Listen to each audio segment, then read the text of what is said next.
জীবনের জন্য কাজ নাকি কাজের জন্য জীবন? কখনো ভেবে দেখেছেন কাজ করতে করতে আপনার স্বাস্থ্য, পারিবারিক লাইফ, নিজের শখ সবকিছু ফেলে দিয়েছেন? চাকরিতে জয়েন করার আগের আপনি আর চাকরিতে কয়েক বছর থাকার পরের আপনি কি সেই একরকম আছেন? আপনি কি জানেন আপনার কাজও আপনার স্বাস্থ্য ঝুঁকির কারণ, রোগের কারণ? খাবার, লাইফস্টাইলের মতো আমাদের জব আমাদের বিভিন্ন রোগের কারণ হতে পারে, যেগুলোকে আমরা কর্মসংক্রান্ত রোগ বলতে পারি। কর্মসংক্রান্ত রোগ হলো এমন রোগ যা কর্মক্ষেত্রে পরিবেশ, কাজের ধরন বা কাজের শারীরিক ও মানসিক চাপের কারণে সৃষ্টি হয়। বিশ্ব স্বাস্থ্য সংস্থা ও আইএলও 2016 সালে একটি রিপোর্ট প্রকাশ করে। তাতে তারা দেখায় 2000 থেকে 2016 সাল পর্যন্ত বিভিন্ন কর্মক্ষেত্রে 19টি পেশাগত ঝুঁকির কারণে প্রতি বছর 2 মিলিয়ন মানুষ মৃত্যুবরণ করে।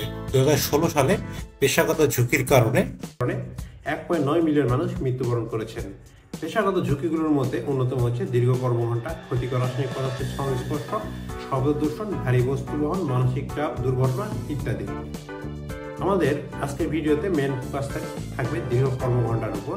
দীর্ঘ কর্মঘণ্টা বলতে এক সপ্তাহে 55 ঘন্টার বেশি কাজ করাকে বোঝায়। উক্ত গবেষণায় দেখা গিয়েছে 81% মানুষই নন কমিউনিকেবল ডিজিজের কারণে মারা গিয়েছে। তাদের মধ্যে স্ট্রোকে 4.5 লক্ষ এবং হার্ট ডিজিজে 3.5 লক্ষ মানুষ মারা গিয়েছে। দেখা যাচ্ছে এই 7.5 লক্ষ মৃত্যুর পিছনে দীর্ঘ কর্মঘণ্টা অর্থাৎ সপ্তাহে 55 ঘন্টার বেশি কাজ করা অন্যতম গুরুত্বপূর্ণ ভূমিকা পালন করেছে। এই গবেষণায় আরও দেখা যায় 2000 সালের তুলনায় 2016 সালে হার্ট ডিজিজ এবং স্ট্রোকে মৃত্যুর হার বেশি। আমাদের দেশে 60-এর অধিক ব্যাংক আছে, যেগুলো আমাদের দেশের অর্থনীতিতে গুরুত্বপূর্ণ অবদান রাখতেছে।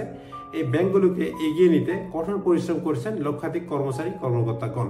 কিন্তু দুঃখের বিষয়, বাংলাদেশে তাদের স্বাস্থ্য ঝুঁকি নিয়ে তেমন কোনো গবেষণা নেই। গুগলে যদি বাংলাদেশের ব্যাংকারদের স্বাস্থ্য সম্পর্কিত কোনো পেপার, কোনো স্টাডি সার্চ করেন, তবে পাবেন ব্যাংকের স্বাস্থ্য নিয়ে। যাদের ঘাড়ে ভর করে ব্যাংক চলে, তাদের স্বাস্থ্যের প্রতি নজর না দিলে ব্যাংকিং সেক্টর কতদূর যাবে তা নীতি নির্ধারকগণ বলতে পারবেন। আমরা আজকে আলোচনা করব ব্যাংকে যারা জব করে তাদের স্বাস্থ্য ঝুঁকি নিয়ে, এবং এই ঝুঁকি থেকে বাঁচার জন্য তারা কোন পদক্ষেপ নিতে পারে সেই বিষয়ে। এখন আমরা আলোচনা করব ব্যাংকারদের মানসিক ও স্নায়বিক জটিলতা নিয়ে। ব্যাংকারদের পেশাগত জীবন অত্যন্ত চাপযুক্ত ও প্রতিযোগিতামূলক। দীর্ঘ সময় ধরে মানসিক চাপ, লক্ষ্য পূরণের তীব্র প্রতিযোগিতা এবং গ্রাহক সেবা প্রদান করতে গিয়ে মানসিক ও স্নায়বিক সমস্যা তাদের জীবনে গুরুতর প্রভাব ফেলে। মানসিক সমস্যাগুলোর মধ্যে অন্যতম হচ্ছে স্ট্রেস ও উদ্বেগ বা অ্যাংজাইটি। ব্যাংকারদের ঋণ প্রদান, ঋণ আদায়ের টার্গেট থাকে, অল্প সময়ে অনেক কাজ নিখুঁতভাবে করারও প্রেশার থাকে। সেই সঙ্গে কাস্টমারদের মন জয় করতে হয়। ব্যাংকারদের কাছে কাস্টমার লক্ষ্মী। এত কিছু একসঙ্গে সামলাতে গিয়ে স্ট্রেস তৈরি হয়। অনেকে আছে টার্গেট কিভাবে পূরণ করবে এটা ভাবতে ভাবতে ক্রনিক স্ট্রেসে ভুগতে থাকেন। স্ট্রেসের উপসর্গগুলো অনিদ্রা, মাথা ব্যথা, বুক ধড়ফড়, আতঙ্কবোধ। এ পর্যায়ে আমরা আলোচনা করব ডিপ্রেশন নিয়ে। ব্যাংকারদের পেশাগত জীবন একঘেয়ে হয় ও দীর্ঘ সময় কাজ করার কারণে হতাশা বাড়তে পারে। আবার কেউ যদি পারিবারিক ও ব্যক্তিগত জীবনে ব্যালেন্স করতে না পারে, তবে ডিপ্রেশনে ভুগতে পারে। ডিপ্রেশনের লক্ষণ হচ্ছে মন খারাপ থাকা, আত্মবিশ্বাসের অভাব, কাজে অনাগ্রহ, ক্লান্তি ও অবসন্নতা। ব্যাংকারদের বেশ কিছু স্নায়বিক জটিলতা দেখা দেয়। দীর্ঘ সময় কম্পিউটারের সামনে কাজ করলে চোখের চাপ থেকে মাথা ব্যথা হতে পারে। অতিরিক্ত মানসিক চাপ এবং উদ্বেগ মাইগ্রেনের ঝুঁকি বাড়ায়। বাড়তি কাজের প্রেশার এবং বিশ্রামের অভাবে স্নায়বিক দুর্বলতা দেখা দেয়। ফলে স্মৃতিশক্তি হ্রাস, মনোযোগের অভাব ও সিদ্ধান্তহীনতার সমস্যা হয়। ব্যাংকারদের দীর্ঘ সময় বসে কাজ করা, অনিয়মিত খাদ্যাভ্যাস, মানসিক চাপ এবং কর্মস্থলে ব্যস্ততা তাদের পরিপাকতন্ত্রের স্বাভাবিক কার্যক্রমে নেতিবাচক প্রভাব ফেলে। এই সমস্যাগুলো দীর্ঘমেয়াদে গুরুতর স্বাস্থ্য জটিলতায় পরিণত হতে পারে।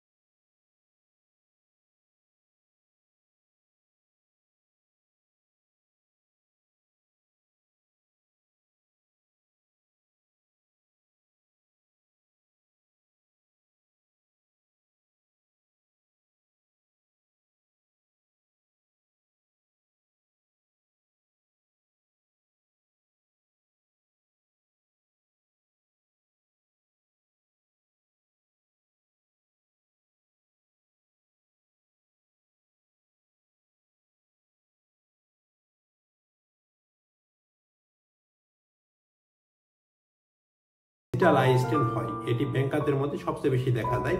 এর উপসর্গগুলো হচ্ছে চোখে শুষ্ক ভাব, ঝাপসা দেখা, মাথা ব্যথা, চোখ লাল হওয়া, চোখের ক্লান্তি। এছাড়াও ব্যাংকারদের ড্রাই আই সিনড্রোম দেখা দেয়। একটানা স্ক্রিনের দিকে তাকিয়ে থাকার ফলে চোখের পানির পরিমাণ কমে যায়। এটি চোখে শুষ্কতা এবং অস্বস্তির কারণ হয়। ড্রাই আই সিনড্রোমের লক্ষণগুলো হলো চোখ জ্বালা করা, লালচে ভাব, ঝাপসা দেখা। একটানা বসে থাকা বা বসার ভুল ভঙ্গির কারণে মেরুদণ্ডের সমস্যা হয়। দীর্ঘ সময় মাথা নিচু করে বসে থাকার ফলে ঘাড়ে ব্যথা হয়। বসার সময় সঠিক ভঙ্গি অনুসরণ না করলে মেরুদণ্ডের ডিস্কের সমস্যা হতে পারে। এটি পিঠ ও কোমরের ব্যথার অন্যতম কারণ। ব্যাংকারদের ঘুমের সমস্যা হয়। মানসিক চাপ, কাজের উদ্বেগ এবং সময় মতো বিশ্রামের অভাব থেকে অনিদ্রা বা ইনসমনিয়া দেখা দেয়। এক জায়গায় অনেকক্ষণ বসে থাকার কারণে রক্ত চলাচল ব্যাহত হতে পারে, যা পায়ের রক্তনালীতে ব্লক তৈরি করতে পারে, যা ডিপ ভেইন থ্রম্বোসিস নামে পরিচিত। ব্যাংকারদের কর্মজীবন ও সংসার জীবনের ভারসাম্যহীনতা দেখা যায়। অতিরিক্ত কাজের চাপ ও অফিসের সময়ের কারণে ব্যক্তিগত জীবনের উপর নেতিবাচক প্রভাব পড়ে। দীর্ঘ সময় কাজের পরে বডি ও মস্তিষ্ক ক্লান্ত হয়ে পড়ে, যা দক্ষতা ও প্রোডাক্টিভিটি কমিয়ে দেয়। ব্যাংকারদের মধ্যে সবচেয়ে যেটা বেশি দেখা যায় সেটা হচ্ছে ওবেসিটি। ব্যাংক জব মূলত ডেস্ক জব, তাই সারাদিনে বসে থাকতে হয়। আবার দীর্ঘ সময় কাজ করার কারণে হাঁটা চলা ব্যায়াম করার সময় তেমন হয় না। এছাড়া স্ট্রেস, অনিদ্রা, অনিয়মিত খাদ্যাভ্যাসের মতো বিষয়গুলো ব্যাংকারদের মাঝে বেশি দেখা দেয়। এগুলো ব্যাংকারদের স্থূলতা ও ডায়াবেটিস, হৃদরোগ, স্ট্রোকের কারণ হয়ে থাকে। বাংলাদেশের ব্যাংকারগণের অফিসে ঢোকার সময় আছে, কিন্তু অফিস থেকে কখন বেরোবে তা জানে না। আবার ছুটির দিনে তাদেরকে অনেক কাজ করতে হয়। দেখা যায় তারা সপ্তাহে 55 থেকে 60 ঘন্টা কাজ করে। আমরা WHO যে গবেষণা নিয়ে শুরুতে আলোচনা করেছি, তাতে দেখা যায় যারা দীর্ঘ সময় ধরে কাজ করে তাদের হৃদরোগ ও স্ট্রোকের মৃত্যুর ঝুঁকি অনেক বেশি। এখন যেহেতু আমাদের কাজ করতে হবে, ব্যাংকের চাকরি একটা লোভনীয় চাকরি, ব্যাংকে জব করলে আমরা অনেক লোন পাই বা লাঞ্চ ভাতা অনেক বেশি, তাই আমরা চাইলেও চাকরি ছাড়তে পারবো না। তাছাড়া আমাদের প্রত্যেকেরই একটা দায়িত্ব আছে। আমরা যদি ব্যাংক আমরা সবাই ছেড়েও দিই, তাহলে দেশের অর্থনীতি কিভাবে চলবে? আমাদের কাজ হবে এই কাজের মাঝেও কিভাবে নিজেকে ফিট রাখা যায়। আমরা এখন আলোচনা করব যে এত ব্যস্ততার মাঝেও কিভাবে আমরা আমাদেরকে ফিট রাখবো। অফিসে কাজের টাইমে আমাদের যা করতে হবে, প্রতি 30 থেকে 40 মিনিট কাজ করার পর আমরা অল্প সময়ের জন্য দাঁড়াবো এবং 2-1 মিনিট হাঁটাহাঁটি করবো। আমরা যখন চেয়ারে বসবো তখন বসার ভঙ্গিটা যেন সঠিকভাবে হয়। আবার চোখের জন্য আমরা 20-20-20 নিয়ম ফলো করবো, অর্থাৎ 20 মিনিট পর 20 সেকেন্ডের জন্য 20 ফিট দূরে আমরা তাকাবো। খাদ্য অভ্যাস গুরুত্বপূর্ণ ভূমিকা পালন করবে এক্ষেত্রে। তাই আমাদের খাবারটা সিলেক্ট করতে হবে যেটা পুষ্টিকর সেটা। আমরা অনেকে দেখা যায় স্ন্যাক্স টাইমে বিস্কিট বা বিভিন্ন আলট্রা প্রসেসড খাদ্য গ্রহণ করে, এসব পরিহার করতে হবে। আমরা যদি ক্ষুধা লাগে আমরা বাদাম, ফল বা অন্যান্য পুষ্টিকর যেসব খাদ্য আছে সেগুলো গ্রহণ করব। কাজের চাপের কারণে ব্যাংকারদের মধ্যে ক্যাফিন গ্রহণের প্রবণতা বেশি, আমরা যথাসম্ভব ক্যাফিন পরিহার করব। যেহেতু ব্যাংক জবে অনেক বেশি স্ট্রেস, তাই আমাদের স্ট্রেস ম্যানেজমেন্ট করতে হবে। আমরা যতটুকু সময় পাবো বাড়িতে গিয়ে পরিবারকে সময় দিব, যথেষ্ট ঘুমাবো এবং মেডিটেশন করব। আমাদের নিয়মিত ব্যায়ামও করতে হবে। যদি ব্যাংক থেকে বাইরের দূরত্ব খুব বেশি না হয়, তাহলে আমরা হেঁটে বাড়িতে যাওয়ার চেষ্টা করব।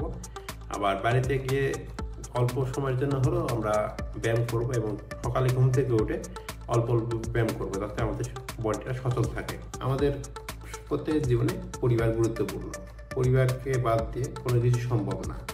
তাই আমাদের উচিত হবে শত ব্যস্ততার মাঝে পরিবারকে সময় দেওয়া। এতক্ষণ আমাদের সঙ্গে থাকার জন্য সকলকে ধন্যবাদ। আশা করি ভিডিওটি ভালো লাগবে। যদি ভালো লেগে থাকে ভিডিওটি অবশ্যই শেয়ার করবেন।